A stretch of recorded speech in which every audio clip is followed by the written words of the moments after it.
Sejam muito bem-vindas ao nosso 10º episódio do PodPed, esse podcast que foi criado especialmente para falar sobre maternidade, educação de filhos, criação de filhos, comportamento, nutrição, tudo que envolve o universo materno. Eu tenho um compromisso como pediatra, que é levar cada vez mais informação de qualidade para a maior quantidade de famílias que eu conseguir. Hoje eu tenho uma convidada muito especial para esse episódio, Edna de Oliveira. Ela é ministrante, ela é palestrante, ela é formada pela Febracis, que é a maior escola de negócios da América Latina, e eles têm o maior o maior treinamento de inteligência emocional do planeta, que é o método CIS. Edna, seja muito bem-vinda. Obrigada pela oportunidade, doutora. Muito obrigada. É um prazer ter você aqui, né? Gente, eu acredito que vocês já devem ter ouvido falar sobre essa série que está muito em alta, Adolescência, do Netflix. Coloca aqui nos comentários para mim, você já assistiu, você não assistiu. Eu assisti para ter uma opinião formada e eu vou falar aqui para vocês. Quem não assistiu ainda a série, quando você for assistir, eu quero que você coloque muita atenção no pai da criança, na família da criança. A série fala sobre um adolescente, que ele é um adolescente de 13 anos, um menino, que ele é acusado de assassinar uma colega de escola. Mas quando você for assistir essa série, eu quero que você preste atenção em todo o entorno familiar dessa família. Porque o que eu vejo de forma muito nítida aí é uma repetição de padrão. Esse menino, ele tem um comportamento muitas vezes explosivo diante de algumas situações, exatamente como o comportamento do pai. Então, mais do que falar sobre adolescência, essa série mostrou para mim sobre a repetição de padrão, que é o que nós vamos falar aqui hoje, não é mesmo? E hoje a gente vai falar sobre atitudes, comportamento dos pais que interferem não só na infância, mas na vida toda da criança. E aí isso vai ficar mais claro para vocês conforme a gente vai conversando aqui. Então, eu quero começar fazendo uma pergunta aqui para Edna. Edna, de que forma os padrões de comportamento dos pais impactam na vida da criança e nessa criança na vida adulta? Comece explicando para mim o que é um padrão de repetição para o nosso público aí de casa entender. Toda criança, ela vai observar os comportamentos dos pais. Ela vai observar, vai ter aprendizado através daqueles comportamentos e vai estar repetindo esses comportamentos. Então, como é esse comportamento? O pai tem um comportamento tranquilo, um comportamento sereno, calmo. Ou o pai tem um comportamento mais impulsivo, ansiedade e não controle emocional. Não um controle emocional alterado, mas um controle emocional que se visualiza. E a criança vai se moldando através disso, a criança vai aprendendo através disso, a criança imita tudo aquilo que ela está vendo nos pais. Edna, uma coisa que eu falo muito nas consultas para todos os pacientes é assim, os nossos filhos, eles não aprendem pelo que nós falamos. Então, eu posso falar uma coisa várias vezes. Então, eu vou colocar um exemplo aqui para vocês. Eu posso falar assim, filha, você não pode mentir, filha. Mas por que você mentiu, filha? A mãe já ensinou que não pode mentir, mas a minha filha me vê atendendo o interfone e alguém pedindo, oi, a Renata tá em casa? Não, a Renata não tá em casa, a Renata saiu.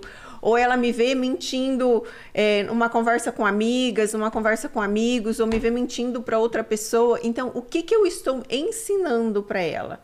Que a mentira tá tudo bem. Então, por mais que eu fale para ela que mentir não é legal e que ela não pode fazer isso, ela está aprendendo pelo exemplo.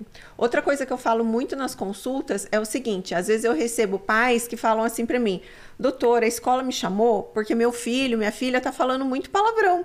E a escola me chamou, mas doutora, a gente não fala assim em casa. Aí aqui é outro ponto que eu queria entrar com vocês. Se a sua criança fala palavrão, a pessoa responsável por isso é você, pai e mãe. São os educadores dessa criança, porque se vocês não estão dizendo, vocês estão permitindo que essa criança ouça em algum ambiente, seja ele internet, seja ele casa de amigos, seja ele casa de parentes, enfim, em algum lugar essa criança está ouvindo, porque ela não tem como inventar isso da cabeça dela. Então, tudo isso tem um grande impacto na vida dos nossos filhos. Então, eu acredito que nós somos o grande exemplo para os nossos filhos. Então, quando a gente fala de padrão de comportamento, ele pode ser tanto negativo quanto positivo, não é mesmo? São pais tranquilos, são pais calmos. Esse é o padrão que a criança vai ter como observação, como aprendizado, como modelo, como imitar. A criança costuma imitar. E como normal também. Como normal, não é? Como normal. Exato. E aí eu fiz uma jornada no final do ano, Jornada Despertar. Quem assistiu essa jornada, coloca aqui nos comentários para mim. E nessa jornada, eu falava muito sobre isso, né? Que eu tenho um curso que é o Maternidade Intencional, e para ensinar as mães a criarem os filhos. Lá nesse curso, a gente também fala de padrão os padrões de repetição. E aí, é impressionante como, por exemplo, mulheres que viram os seus pais agredirem suas mães, mulheres, quando crianças, que viram o pai agredir a mãe, como hoje, na vida adulta, ela tem um relacionamento onde ela também é agredida e ela considera isso como normal, né? Porque para ela aquilo dali tá tudo bem, porque ela cresceu dessa forma. Uma outra forma que eu vejo muito nas consultas é as pessoas relacionarem amor com dor. E amor não tem nenhuma relação com dor. O amor, tá escrito até na palavra, tá escrito na Bíblia. O amor, ele é bom o tempo inteiro. A gente não tem uma associação ruim do amor. Mas como as crianças, às vezes, trazem essa sensação de que o amor, ele é de sofrer. Porque a gente vê pais, a gente vê mães agredindo seus filhos e falando assim, eu estou te batendo, mas é porque eu te amo. E isso gera uma ferida tão grande nessa criança, porque na vida adulta, se o esposo, se qualquer pessoa agride essa pessoa, o que imediatamente ela vai pensar? Eu tenho culpa. E essa pessoa gosta de mim. Por isso que ela está fazendo isso comigo. Ela considera isso como normal. Então, queria que você falasse pra gente sobre esses padrões de repetição, que eles podem tanto ser bons. Por exemplo, aquela mãe que ela é muito organizada, que ela é muito limpa. Essa criança provavelmente também vai ser uma criança muito organizada, muito limpa. Aquela casa que é toda desorganizada, provavelmente essa criança vai repetir esse padrão. E quando a gente fala de repetição de padrão, a gente está falando aí de pelo menos os próximos 50 anos. Porque não é só o que acontece com a criança agora, né? Sim. Essa criança vai levar isso pro resto da vida. E é aquilo muito que eu falo assim, da gente repetir. Gente, quem aí já ouviu em algum momento da vida que não pode tomar banho de chuva, que tomar banho de chuva fica doente? Coloca aqui nos comentários. Eu tenho certeza que você já ouviu isso, porque eu já ouvi muito isso na minha infância. O meu pai era pediatra e eu, como pediatra, no começo da minha maternidade, eu falava isso para minha filha. Filha, a gente não pode tomar banho de chuva, porque tomar banho de chuva vai ficar doente. E aí, quando eu comecei a estudar sobre comportamento, sobre inteligência emocional, eu comecei a me questionar. Vai ficar doente da onde, gente, tomar banho de chuva? Na chuva não tem vírus, na chuva não tem bactéria, na chuva não tem nada disso. Não tem como a criança ficar doente pela chuva. Então, isso é um mito que foi colocado pra gente. Assim como aquele mito que tomar leite com manga... Uma crença, né, doutora? Mata. É uma crença, né? Eu lembro que quando eu era criança, eu ouvi muito isso. Tomar leite com manga mata, tomar leite com manga mata. E eu tinha um medo, assim, absurdo. E hoje, várias pessoas ainda têm essa crença que tomar leite com manga mata. Mas o que eu queria que ficasse claro desse episódio para vocês é que vocês fossem intencionais em todos os movimentos que vocês forem fazer. Então, por exemplo, vamos falar do leite com manga. Lá atrás, na época da escravidão, os senhores, né, os donos das fazendas, eles tomavam leite. E os empregados, os escravos, não podiam tomar leite. E era muito abundante a manga. Então, o que os donos, os fazendeiros, falavam para os empregados, para os escravos? Não pode tomar leite com manga, porque mata. Então, eles criaram essa crença para que os escravos não consumissem o leite deles, porque os escravos consumiam muita manga. E isso veio se arrastando há quantos anos, né? Mais de 500 anos, e a gente ainda ouve pessoas falando sobre isso. Então, diante desses comportamentos, o que você orienta para os pais em relação a um comportamento positivo, um comportamento negativo, porque isso acontece muitas vezes de forma inconsciente. Eu, por exemplo, já me peguei falando para minha filha, filha, não toma banho de chuva, mas foi no automático. Eu nem sequer pensei. Depois eu pensei, nossa, mas por que eu tô falando isso? Qual que é o sentido de eu falar sobre isso? Então, como que eu posso entender um comportamento que eu, mãe, estou fazendo? São duas experiências fundamentais que os pais têm que trazer com eles sempre. O pertencimento para essa criança e o limite com essa criança. Porque muitas vezes o pai acha que eu vou fazer isso para o meu filho, isso é bom. Mas e o limite? Então, tem que trazer o limite também, porque ele vem moldando, a criança vem moldando todo esse comportamento. E o fato principal é que os pais não percebem que eles têm esses comportamentos. Esses comportamentos já vêm dos bisavós, dos avós, dos pais, e é inconsciente esses comportamentos. Uhum. Então, o que seria o caminho aqui? Se autoconhecer, o autoconhecimento, a autoconsciência de como é que eu estou me comportando frente aos meus filhos, frente a essas crianças. Como eu estou me comportando com a mãe, né, com a esposa, o pai, por exemplo. A mãe, como está se comportando como o pai? Qual é o sentimento que ela está levando para o pai? É de pertencimento? Ela está tendo limites? A mãe faz o que ela quer, o pai faz o que quer, está tudo certo. O pai não trata a mãe com amor, com pertencimento, com afeto, está tudo certo. Isso é o mais importante. A partir desse momento que os pais tomam essa consciência de que o que eles estão fazendo, os filhos estão percebendo, estão trilhando ali uma imitação, uma modelagem, um treinamento, porque a criança, ela nasce, ela não sabe, ela aprende tudo a partir do momento que ela nasce. Esponja, né? Ela aprende tudo, então ela vem aprendendo desde o primeiro dia que ela se coloca aqui na Terra, aqui no mundo. E é assim, mas muitas vezes nós, né, sou mãe, sou vó, e muitas vezes a gente se coloca, muitas vezes, não observando isso. E quando a gente não observa isso, a gente está modelando os nossos filhos. E isso, como a doutora mesmo disse, que a doutora tem acompanhado, com certeza, até crianças que chegam lá, talvez com dor, ou com febre, ou com amidalite, ou qualquer doença repetitiva. Eu tenho acompanhado a sua jornada e percebo que você tem ido além da medicação. Quando que a criança, ela talvez a febre é simplesmente por um estado emocional. E o estado emocional vem de quê? Dos comportamentos dos pais. Mas, eu dei a viagem para minha filha, eu dei um melhor note para minha filha, eu dei atenção para minha filha. Mas como foi essa atenção que você deu? A questão do... E como ela percebeu? Não é mesmo? Porque às vezes você está dando de uma forma, só que a criança não está percebendo aquilo, né? É muito importante, doutora, colocar que a criança, ela vai tendo esse aprendizado por tudo aquilo que ela viu, ouviu e sentiu. Viu, ouviu e sentiu. Então, muitas vezes, mas eu não falei isso para o meu filho. Mas ele sentiu. Eu não falei isso para o meu filho, mas falou para alguém e ele ouviu. Então, é muito cuidado com a comunicação. A comunicação, ela é verbal e não verbal. Então, muitas vezes o pai fala, não falei. Mas a criança olhou para o pai e viu que o pai tem alguma coisa que está incomodando no seu interior. Olhou para a mãe e viu que tem alguma coisa que está incomodando. Então, a criança vai entendendo aquilo. Tudo que ela ouviu, viu e sentiu.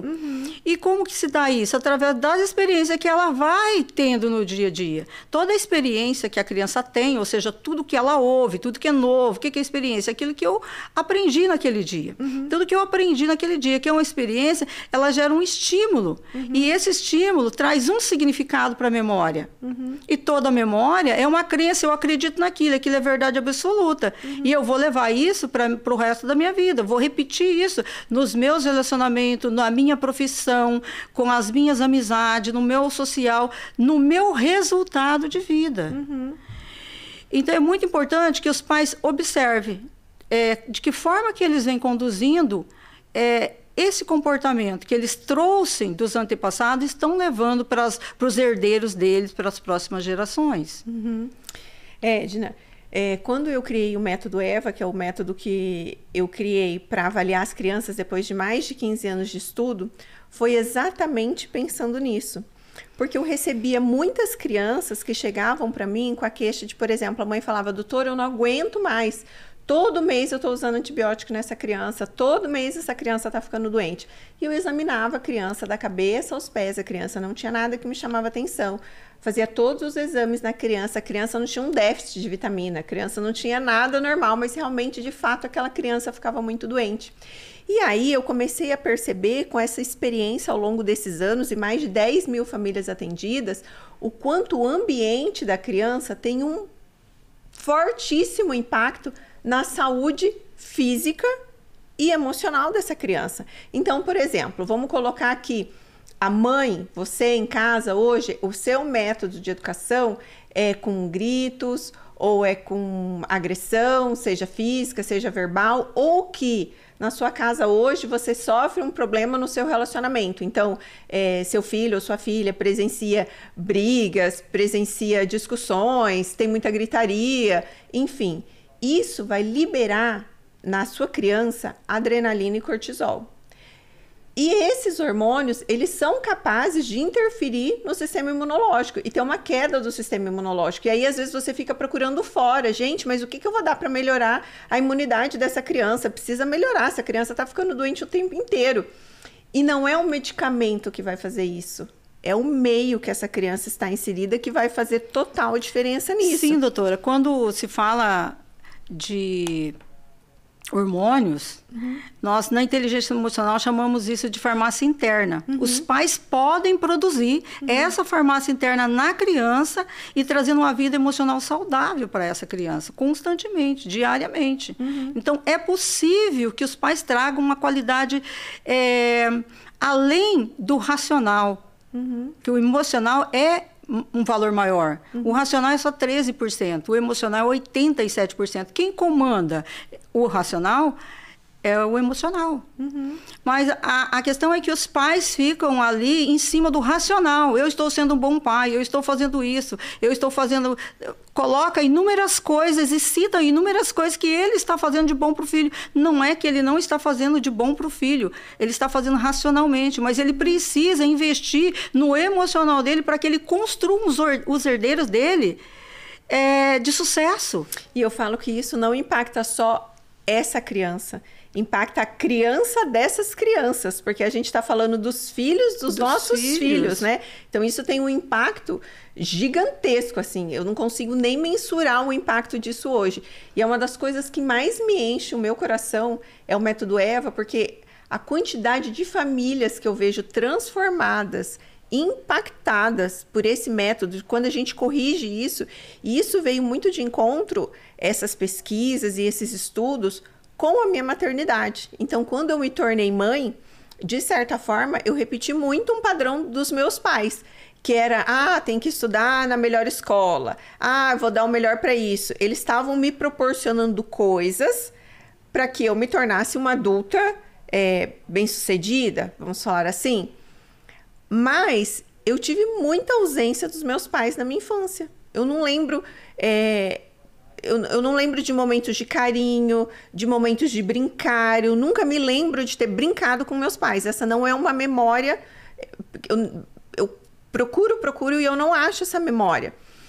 Mas isso não é culpa deles, porque eles fizeram o melhor que eles podiam. Para eles, estar me proporcionando tudo aquilo era o mais importante.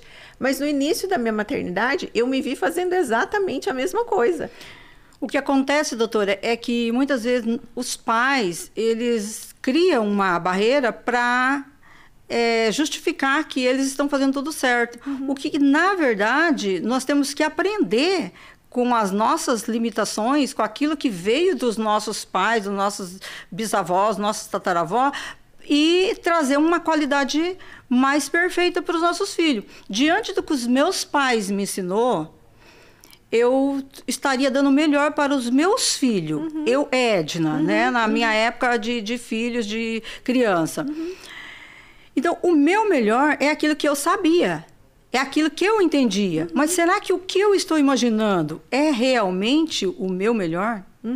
Será que todas as coisas que hoje é disfuncional na vida de qualquer uma pessoa não é por não se permitir? A permissão de entender que eu posso ir muito além e eu não preciso ficar presa em crenças e comportamentos dos antepassados. Os nossos pais, lembrando que os nossos pais deu o melhor deles. Eles fizeram tudo aquilo que eles entenderam estava ao alcance deles como o melhor. Eles entendiam como o melhor e eles fizeram como o melhor, eles deram o melhor. Mas eles fizeram o que eles sabiam, o que eles aprenderam. Por isso que eu falo que esse espaço nosso aqui, ele é tão importante. Eu gosto de trazer profissional de todas as áreas aqui. E é a primeira vez que eu trago alguém da inteligência emocional. Porque a inteligência emocional, ela transformou a minha maternidade. Gente, eu voltei a trabalhar, minha filha, ela tinha 30 dias de vida. Porque na minha cabeça, eu tinha que dar o melhor, as melhores condições para ela. Então, eu tinha que ter...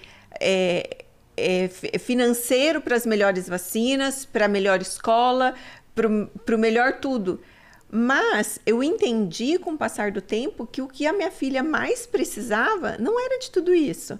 O que a minha filha é legal ter, muito legal, tá? Muito legal. Mas o que os nossos filhos mais precisam é a nossa presença. Sentir pertencente. Sentir pertencente, porque quantas vezes nós estamos com os nossos filhos, mas nós não estamos presentes ali. Quantas vezes o seu filho ou a sua filha quer mostrar alguma coisa para você e você está aqui, no celular, e nem levantou a cabeça para olhar daquilo ali. Uma coisa que eu aprendi com inteligência emocional, e eu queria que você explicasse para as famílias como fazer, que tem me ajudado muito, que me ajudou muito na transformação do meu maternar, é o V0. O V0 é algo que eu aprendi no Método CIS, aprendi com vocês e me ajuda muito com os meus pacientes. Porque uma das coisas que eu mais ouço de quem passa em consulta comigo e das famílias que eu atendo é o quanto eles se sentem especiais, é o quanto eles se sentem amados, é o quanto eles se sentem pertencentes. É tão gostoso, sabe, quando eu vejo uma criança chegar e vir correndo me dar um abraço e falar assim, tia Rê, eu tava morrendo de saudade. E isso eu vejo que tem muito impacto do V0, porque na consulta eu sento do chão para brincar com essa criança. Eu tô olhando nos olhos dessa criança, eu tô interagindo com ela, eu tô ali 100% focada nela. Então fala para o nosso público o que é o V0 e como essa mãe, esse pai tem que fazer esse V0. O que é isso? Doutora, primeiro eu quero aqui agradecer você por estar levando a inteligência emocional junto com a sua consulta. Se todos os médicos levassem a inteligência emocional junto com a consulta, o resultado deles seria um outro, o sucesso seria outro, a progressão na carreira seria outra. Porque a inteligência emocional ela faz parte, e o pai fez tudo, mas faltou ali a inteligência emocional. O V0 é para que a criança se sinta pertencente. A criança diz, ô pai, ou mãe, eu estou fazendo isso. Que lindo, meu filho. Ô pai, ô mãe, hoje lá na escola aconteceu, conta uma história. Que interessante, filhinho, que bom. A criança está chamando a atenção desse pai. Ela quer esse pai próximo dela, ela quer essa mãe próxima dela. Ela quer que essa mãe acolhe, que essa mãe abraça, que essa mãe olha, que essa mãe contemple ela. Ela quer se sentir pertencente. Ela quer se sentir amada. Quando a mãe... ela só se sente amada quando ela se sente pertencente. Quando ela não se sente pertencente, ela não se sente amada. E aí aquela criança que também vai dar reclamações. Lá na escola. Então, esse V0 é o pai sentar, a mãe sentar, olhar para essa criança, contemplar essa criança, mostrar em atos, ações não verbal, comunicar amor o tempo todo com essa criança. A criança sente, doutora, é incrível. Como uma criança sente amada e pertencente quando faz o V0. Ela sente que ela está no interior da mãe, no interior do pai. Ela se sente acolhida, se sente abraçada, ela se sente amada. Mas a pergunta é, quantas vezes você, mãe, tem parado para fazer um V0 com seu filho, parado para fazer esse pertencimento, essa conexão de amor com o seu filho. Gente, o V0 é assim, ó. Você olha diretamente nos olhos do seu filho ou da sua filha por um período mínimo de 30 segundos. Quando foi a última vez que você fez isso? Conta, gente, 30 segundos. Você olhando para os olhos do seu filho. Você não precisa dizer nada. Você pode só olhar dentro dos olhos dessa criança e contemplar. Ou você pode olhar nos olhos dessa criança e dizer para você mesmo, profetizar a vida dessa criança. Não precisa verbalizar, mas você pode pensar o quanto eu te desejei, o quanto você é uma criança amada, o quanto você é especial para mim. Isso faz uma transformação nessa criança que é mágica. E eu vivo isso na minha casa. Então, doutora, aí quando a inteligência emocional deixa bem... com muita clareza tudo isso. Tudo aquilo que a criança viu, ouviu e sentiu. O V0 é o sentimento. É onde ela aprende, é onde ela observa, é onde ela modela, é onde ela imita. O sentir. O sentir. Ela sente o quanto é amada.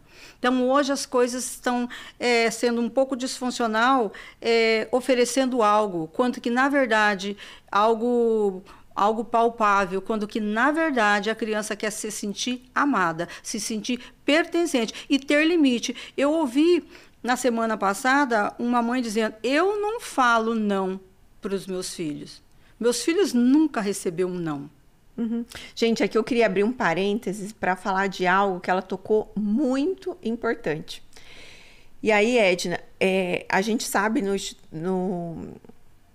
Estatuto da Criança e da Adolescência, o quanto a negligência, o quanto o abandono são maléficos para a criança. Só que eu vejo que é muito pouco falado sobre a superproteção. A superproteção, ela é tão maléfica quanto o abandono e quanto a negligência. E como isso tem relação com a repetição de padrão. Porque a repetição de padrão, gente, é assim. Ou você está repetindo o que você aprendeu na sua infância, ou você está se revelando completamente o oposto do que você viveu na sua infância. Exatamente. Então, por exemplo, você fala assim, apanhei muito na minha infância. Eu vou bater porque eu cresci assim. Não morri, vou continuar batendo no meu filho. É assim que eu aprendi, é assim que eu vou ensinar. Isso é uma repetição de padrão. Ou você pode ir totalmente contra isso. Você fala assim, eu apanhei a minha infância inteira. No meu filho e na minha filha, ninguém rela e eu nunca vou bater. E aí você se torna... E eu não tô falando que é para agredir. Mas aí você se torna aquela mãe extremamente permissiva. Pode tudo. E você não deixa essa criança se frustrar com nada. E quando você permite que essa criança pode tudo, que ela não se frustre, que ela não fique frustrada, você cria uma criança e um adulto com uma autoestima no chão, uma autoestima detonada. Uma criança que não tem... não se sente pertencente. Não se sente pertencente e o emocional dela é extremamente frágil. Então, hoje a gente nunca viu números tão altos de suicídio em adolescentes e adultos por exatamente isso. Eles não sabem o senso da frustração, eles não sabem um não. Então, às vezes, o mínimo desapontamento que eles têm com algo na vida, para eles, já é algo gigantesco, porque eles não estão acostumados com aquilo. Então, eu falo que a superproteção, ela é tão... Eu não falo, eu provo. Ela é tão maléfica quanto o abandono. Só que isso não é claro para grande parte dos pais, eu vejo. Então, doutora, a questão do limite... nos dois extremos. Ou eu deixo tudo, pode tudo, ou não pode nada, sou extremamente controladora. Nos dois exemplos, a criança vai se sentir não pertencente. E quando ela não se sente pertencente, é o grande perigo, porque lá fora, quando alguém trazer esse pertencimento para ela, ela vai se juntar com essas pessoas. Agora, quem são essas pessoas que trouxeram esse pertencimento? São pessoas que vão levar para um caminho bom ou por um caminho disfuncional. Então, esse é o grande perigo. tudo aquilo que... Aí eu fiz tudo para o meu filho, mas não deu certo o meu filho lá na vida adulta. Então, você não fez tudo. Você trouxe comportamento disfuncional. Agora, quando fala de comportamento disfuncional, não está falando de habilidade, de competência, de caráter, não está dizendo sobre isso. Comportamento é algo que se transforma, que muda, só precisa tomar uma decisão. Eu não quero isso para a minha vida, eu não quero isso para a vida dos meus filhos, eu não quero isso para a vida dos meus netos, eu não quero essa vida disfuncional que eu trouxe até hoje para os meus entes queridos. E isso vai muito além, doutora, porque vai para a empresa, vai para o trabalho, vai para a vida profissional, vai para a vida pessoal, vai para todas as áreas da vida. Então, onde que começa isso? Lá na infância. Lá no primeiro dia, quando começa a construir a vida dessa criança. É interessante que os pais fazem toda uma construção. Fiquei grávida, tenho 1 mês, 2 meses, é a roupinha, é o berço, é o quarto. É o chá de bebê, é o chá de revelação. Bebê. Mas pouco se vê, doutora, isso é lamentável, pouco se vê os pais se preocupando quais são os comportamentos que eles vão dar a partir desse nascimento. Isso é muito preocupante. E eu vou enfatizar mais uma vez, doutora, parabéns por você ter... todo esse currículo que você tem, um currículo intenso de formações nacionais, internacionais, todos esses projetos, o valor do seu pitch de venda hoje, que a gente sabe que é alto. Mas por quê, doutora? O que fez a diferença? É muito fácil ter especialização, mestrado, doutorado, PhD, pós-PhD e tudo mais. Mas o que faz a diferença? É a inteligência emocional que você tem trazido para dentro da sua profissão. Então, parabéns, continue assim, doutora. É uma honra eu ver cada comemoração sua a cada dia. Por ter contemplado junto com o que você sabe, que você se dedicou durante toda a sua vida. É uma honra saber também que aos 21 anos você já estava medicando pessoas. Já estava trabalhando, servindo pessoas, sempre teve esse dom para ajudar pessoas. E eu vejo que é isso que trouxe essa junção com a inteligência emocional. Parabéns. Obrigada. E aí, para a gente finalizar, eu queria fazer a pergunta: é possível a gente romper um padrão negativo dos nossos pais? Sim, é possível. E como isso é possível? É muito possível, doutora. Primeiro, autoconsciência. Os pais precisam ter autoconsciência de quais são os comportamentos que eles vêm desenvolvendo. Porque os comportamentos, na maioria das vezes, ele não se percebe. As pessoas que têm esse comportamento, na maioria das vezes é inconsciente, elas não percebem que está tendo comportamento disfuncional. E mesmo sendo funcional, elas muitas vezes mesmo sendo funcional, dentro dessa funcionabilidade que o pai ou a mãe acha que e talvez não é 100%. Porque nós somos humanos. Nós vamos trazer aquilo que a gente viu, ouviu e sentiu durante toda a nossa vida. Autoconsciência, esforço com muita vontade, porque eu preciso, porque eu vou sair de um estado de conforto, de uma zona de conforto, para um outro lado. E isso, às vezes, as pessoas não querem. Porque é desconfortável. É desconfortável. Se acostumam com a zona de conforto. A zona de conforto é bom, não precisa mexer em nada, tá tudo certo. Então, muitas vezes as pessoas não querem ter esse esforço. E precisa. Eu tenho uma comunicação que é disfuncional. Eu trouxe essa comunicação por anos. Amanhã eu digo que não vou dizer isso, ou hoje eu digo agora, nesse momento, que não vou dizer isso. Não é possível. Eu preciso me esforçar. É uma construção. Então, eu tenho que desconstruir um comportamento para construir um outro comportamento. Então, isso vem com esforço. E preciso de autoconsciência e autoconhecimento para que isso possa acontecer. E também preciso de uma consciência emocional, um estado emocional mais assertivo para isso. Se eu não quero mudar meu estado emocional, também torna-se um pouco mais complexa essa mudança.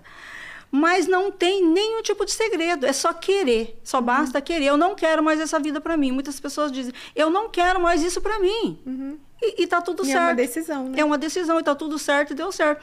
Agora, isso também é escolha. Eu não me importo que meus filhos sejam assim, que os meus netos sejam assim, que a minha futura geração seja assim, tá tudo certo também. Mas isso traz... É disfuncional lá na frente. Isso é disfuncional lá na frente. Por quê? Porque muitas vezes a gente chama de atalho. Eu não vou fazer agora.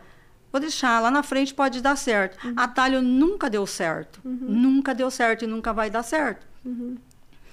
Então, o correto é trazer uma vida funcional para os nossos filhos. Lá na frente, meu filho se casou com alguém que não é a pessoa que eu desejava.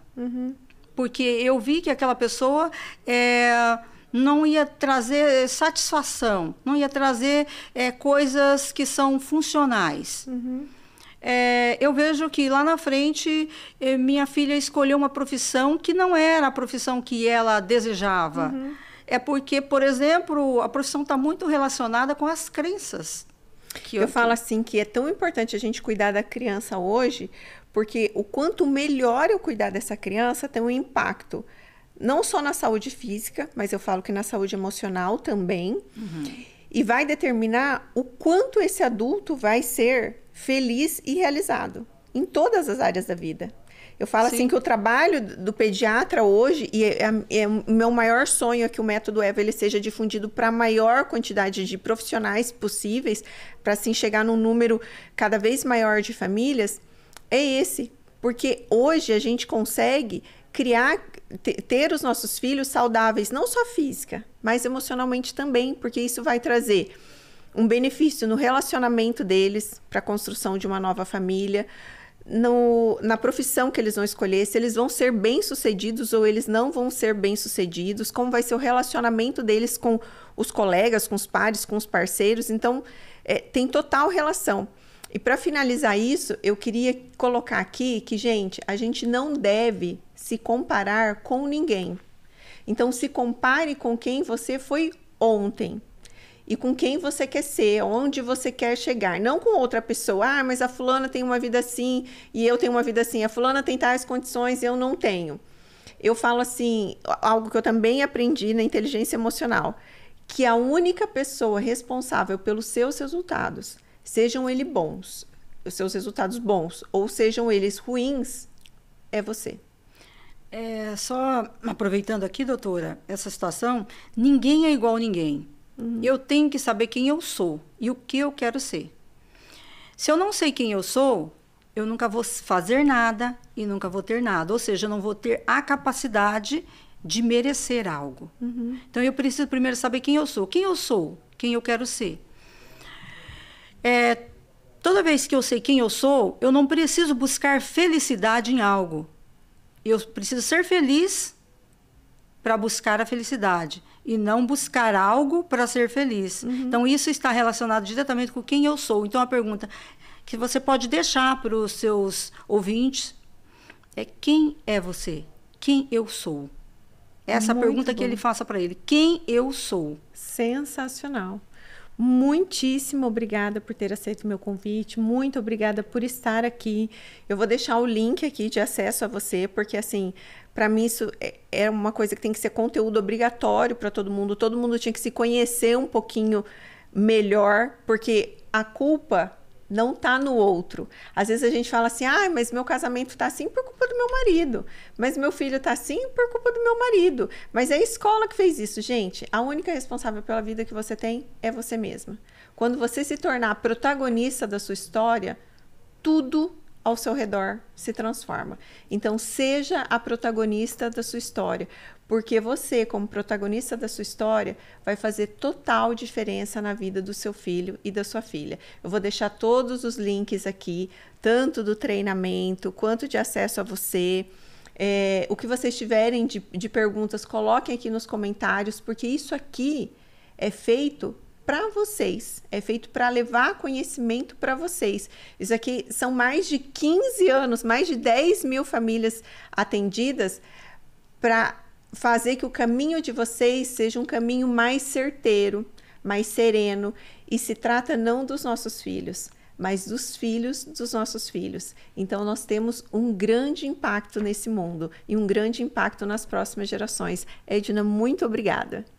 O importante, finalizando, doutora, com a sua fala, é que muitas vezes as pessoas colocam-se dentro de um muro, dentro de uma muralha, e se tornando muito frágil, de não querer expor essa fragilidade para um profissional extremamente competente, e qualquer que seja o profissional, extremamente competente e sigiloso, as suas fraquezas, em prol ao amor que sente pelos próprios filhos. Então, ela se coloca ainda como indefesa perante tudo isso. E não consegue ter essa defesa. Mas o caminho é esse. Jogar tudo isso fora e falar, eu quero ser outra pessoa, eu não quero mais ser essa pessoa, eu mereço ser feliz, meus filhos merecem ser felizes, todo mundo merece ser feliz dentro desse lar, dentro dessa casa, dentro dessa família, dentro dessa geração. Muito obrigada. Gente, então eu gostaria que vocês compartilhassem esse vídeo com a maior quantidade de famílias que vocês puderem, porque eu penso que a gente pode ser bênção na vida de muitas pessoas. E a gente é bênção na vida das outras pessoas quando a gente cura a gente mesmo. Muito obrigada por estarem aqui. Até o nosso próximo episódio.